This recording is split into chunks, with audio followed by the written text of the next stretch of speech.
आइए बच्चों, आज की क्लास स्टार्ट करते हैं। तो आज हम क्लास 7 से एक्सरसाइज 16.2 के कुछ क्वेश्चन सॉल्व करेंगे। तो यहाँ पे हमने लिया है question number 4।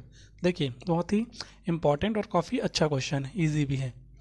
If the cost price of an item is ₹120 and selling price is ₹150, then find out the profit percentage.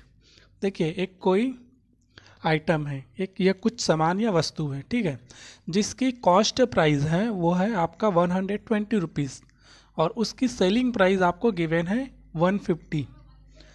ठीक, तो यहाँ पे आपसे पूछा गया प्रॉफिट परसेंटेज क्या होगा, कितना परसेंटेज प्रॉफिट होगा। ठीक है, तो आइए बनाते हैं यहाँ पे।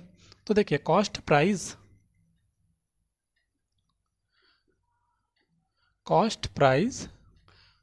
ऑफ एन आइटम जो कि है ₹120 एंड इसका सेलिंग प्राइस आपको क्या है दिया गया बच्चों, selling price of an item, तो ये है आपका ₹150। अब देखिए, यहाँ से आपको क्लियरली पता चल रहा है कि जो आपका सेलिंग प्राइस है वो कॉस्ट प्राइस से गिवन है। तो यहाँ पे ऐसे शॉर्ट में लिख सकते हैं, selling price is greater than to cost price. तो जब सेलिंग प्राइस आपका कॉस्ट प्राइस से ग्रेटर देन होता है तो उस कंडीशन में क्या होता है, प्रॉफिट होता है। यहाँ पर भी क्वेश्चन में ऑलरेडी मेंशन है प्रॉफिट परसेंटेज। ठीक है, तो यहाँ पे आप निकाल लेंगे, हम पहले प्रॉफिट निकाल लेंगे कि कितने रुपीस का प्रॉफिट हो रहा है। तो देखिए, प्रॉफिट का आपको फॉर्मूला भी मालूम है, ये profit is equals to selling price minus cost price.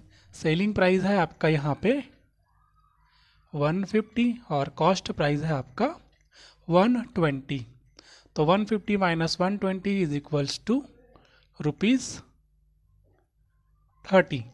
तो 30 जो है ये 30 रुपीज़ का यहाँ पे प्रॉफिट हो रहा है। ठीक है, बट यहाँ पे पूछा गया प्रॉफिट परसेंटेज, ये तो रुपीज़ में हमने निकाल लिया।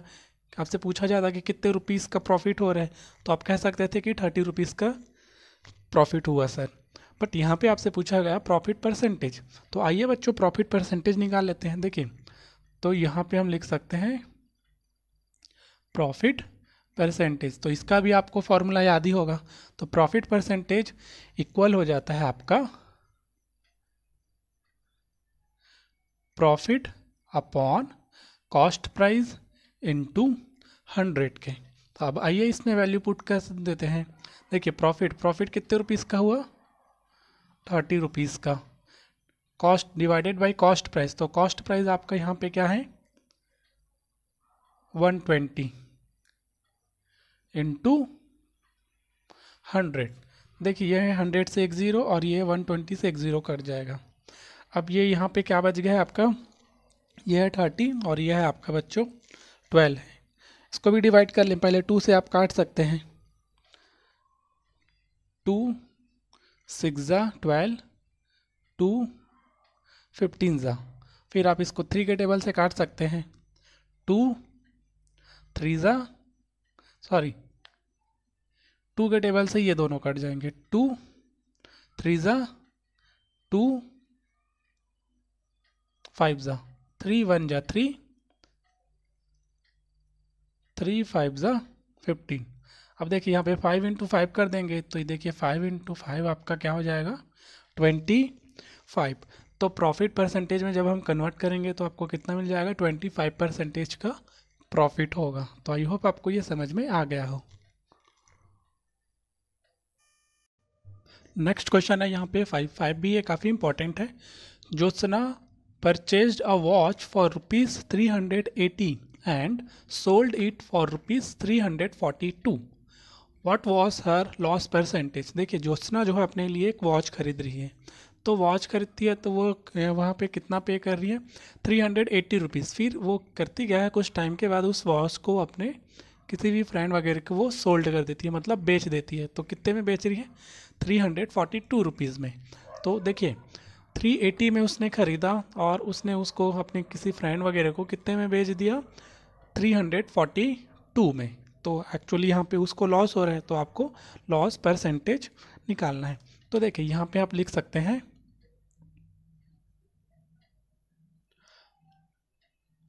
Cost price of watch. तो देखिए कॉस्ट प्राइस क्या है 380। फिर सेलिंग प्राइस, सेलिंग प्राइस यहाँ पे क्या है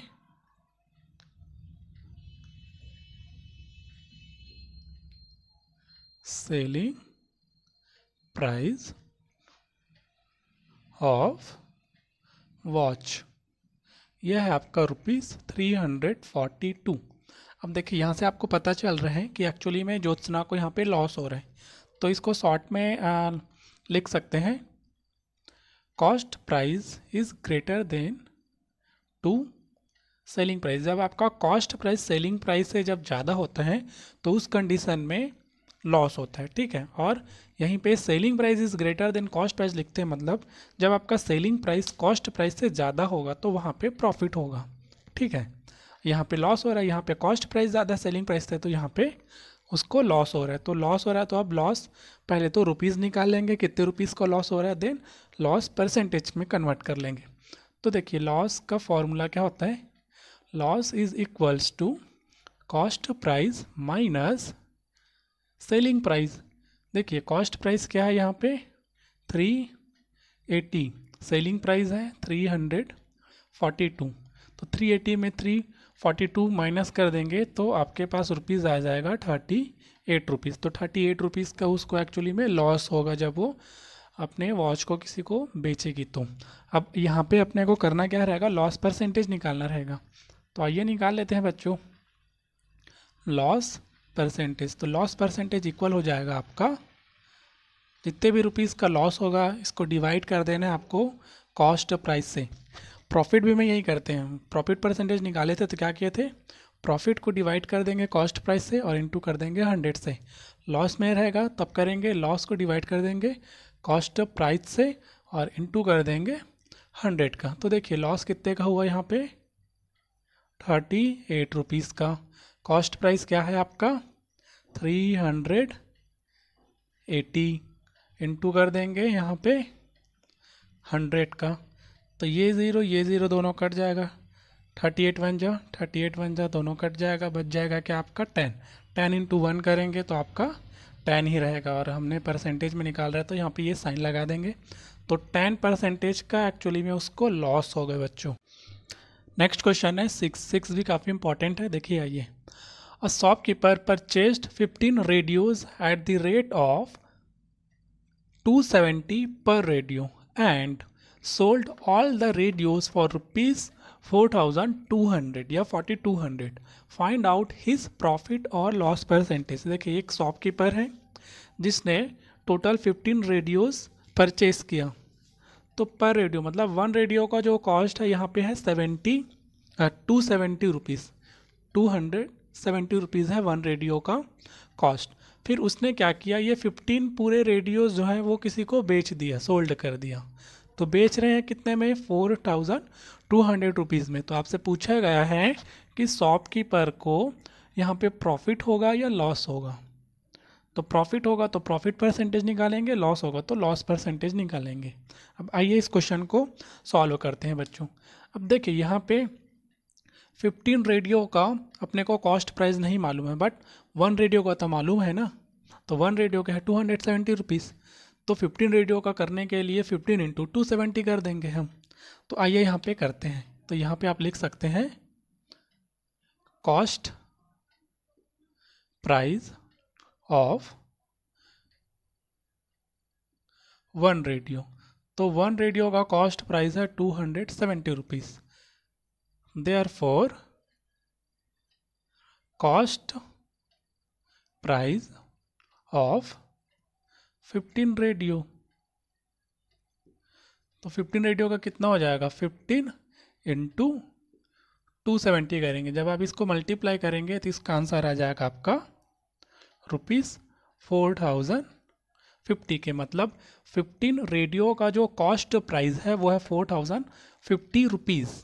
अब उसने क्या किया, पूरे 15 रेडियो को किसी को उसने बेच दिया। तो कितने में बेचा उसने 4200 रुपीज़ में, मतलब कि सेलिंग प्राइस है ये। तो यहाँ पे आप लिख सकते हैं सेलिंग प्राइस ऑफ 15 रेडियोस। तो यहाँ पे डायरेक्टली इसको लिख सकते हैं, जो कि है आपका ₹4200। देखिए उसने 15 रेडियो जो है वो 4050 रुपीज़ में ख़रीदा, बट उसने कितने रुपीज़ में बेच दिया? 4200 में। तो यहाँ पे उसको प्रॉफिट हो रहा है। तो यहाँ पे आप डायरेक्टली ऐसे शॉर्ट में भी लिख सकते हैं, selling price is greater than to cost price. तो इस कंडीशन में प्रॉफिट होगा। तो अब यहाँ पे हम निकालेंगे पहले प्रॉफिट रुपीज़ में। तो देखिए प्रॉफिट का क्या होता है फॉर्मूला, प्रॉफिट इक्वल होता है आपका selling price minus cost price के। तो देखिए सेलिंग प्राइस यहाँ पे है 4200, कॉस्ट प्राइस है आपका 4050। अब करना क्या है, आप यहाँ से माइनस कर देंगे। तो 4200 में माइनस कर देंगे 4050, तो यहाँ पे आपको प्रॉफिट मिल जाएगा रुपीज़ में 150। ठीक, अब हमको करना क्या है, इस 150 को प्रॉफिट परसेंटेज में कन्वर्ट कर लेना है। तो आइए बच्चों कर लेते हैं प्रॉफिट परसेंटेज। तो प्रॉफिट परसेंटेज का फॉर्मूला आपको मालूम होना चाहिए, जो होता है profit upon cost price into 100। Value put करते हैं बच्चों, प्रॉफिट कितने का हुआ? 150 का। कॉस्ट प्राइस आपका क्या है? 4050 इनटू कर देंगे 100। ये देखिए ये ज़ीरो दोनों कट जाएगा। अब इसको हम लोग डिवाइड कर लेते हैं। देखिए ये दोनों पहले तो 5 के टेबल से कट जाएगा। 5 8 ज़ा 40, 5 1 ज़ा 5, 3 ज़ा 15, 5 0 ज़ा। अब आप क्या कर सकते हैं, इसको 3 के टेबल से काट सकते हैं। 3 के टेबल से तो देखिए 3 2 ज़ा, तो यहाँ पे 2 कैरी हो जाएगा, ये हो जाएगा आपका 21। 3 7 ज़ा, 3 10 ज़ा, यहाँ पे 10 इंटू 10 है, तो 10 इंटू 10 आपका कितना हो जाएगा बच्चों? 100। और अपॉन में क्या है आपका? 27। अब देखिए एक्चुअली में आंसर ये भी आ गया, बट कैसे परसेंटेज में लिख सकते थे, बट ये आगे और सिंप्लीफाई हो सकता है इसको। अब ये जो फ्रैक्शन में है, इसको मिक्स फ्रैक्शन में आपको लिखना रहेगा। तो उसके लिए करेंगे कि आप 100 को डिवाइड करेंगे 100 को डिवाइड करेंगे 27 से। ये एक्चुअली इधर रफ वर्क है, ठीक है। इसको मिक्स फ्रैक्शन में लिखेंगे कैसे, लास्ट में वो बता रहा हूँ। तो 100 को आपको डिवाइड करना, ये है आपका रफ वर्क। देखिए 27 3 ज़ा आपका होता है 81, कितना रिमाइंडर बच जाएगा आपका? 19। तो ये और ये इनको लेकर आपको मिक्स फ्रैक्शन में लिखना है। यहाँ पे देखिए क्या है, अपॉन में क्या है? 27। तो आंसर के में भी यहाँ पे रहेगा अपॉन में 27। तो ये हमने 27 लिख लिया। रिमाइंडर को हमेशा प्लस करना रहता है, तो ये अपना यहाँ आ गया। और ये जो 3 है वो यहाँ स्टार्टिंग में आ जाएगा। तो 27 3 ज़ा 81 प्लस 19, 100/27। तो ये आपका मिक्स फ्रैक्शन में आंसर आ गया बच्चों। तो जो प्रॉफिट होगा वो 319/27 परसेंटेज का प्रॉफिट होगा शॉपकीपर। देखिए यहाँ पे नेक्स्ट क्वेश्चन है आपका 7th नंबर का। ये थोड़ा सा आपका डिफरेंट टाइप का, यहाँ पे फॉर्मूला भी हमने डिफरेंट टाइप का लगाना है। If there is a loss of 50 rupees per watch when selling it for ₹450, find its selling price to obtain a profit 20%। देखिए बोला ये गया है क्वेश्चन में, किसी वॉच को जब अपन 450 रुपीज़ में बेच रहे हैं तो कितने रुपीज़ का लॉस हो रहा है उसको? 50 रुपीज़ का लॉस हो रहा है। अब वो चाहता है कि इसी वॉच को कितने रुपीज़ में बेचें जिससे उसको 20% का प्रॉफिट हो। ठीक है, अभी 450 में उसने किसी को बेचा तो उसको 50 रुपीज़ का लॉस हो गया। अब कोई भी लॉस में तो रहना नहीं चाहेगा, हमेशा हर कोई चाहता है कि उसको प्रॉफिट हो। तो वो चाहता है कि उसको 20% का प्रॉफिट हो, तो वो इस वॉच को कितने रुपीज़ में बेचेगा। ठीक है, ये आपको बताना है कि कितने रुपीज़ में बेचे जिससे उसको 20% का प्रॉफिट हो। तो आइए इसको भी सॉल्व करते हैं बच्चों। देखिए स्टार्टिंग में आपके क्वेश्चन में क्या गिवन है? Selling price. तो यहाँ पे आप लिख सकते हैं या शॉर्ट में भी लिख सकते हैं सेलिंग प्राइस। तो सेलिंग प्राइस स्टार्टिंग में है वॉच की है, वो है आपका 450। तो 450 जब सेलिंग प्राइस है तो बंदे को लॉस हो रहा है 50 रुपीज़ का।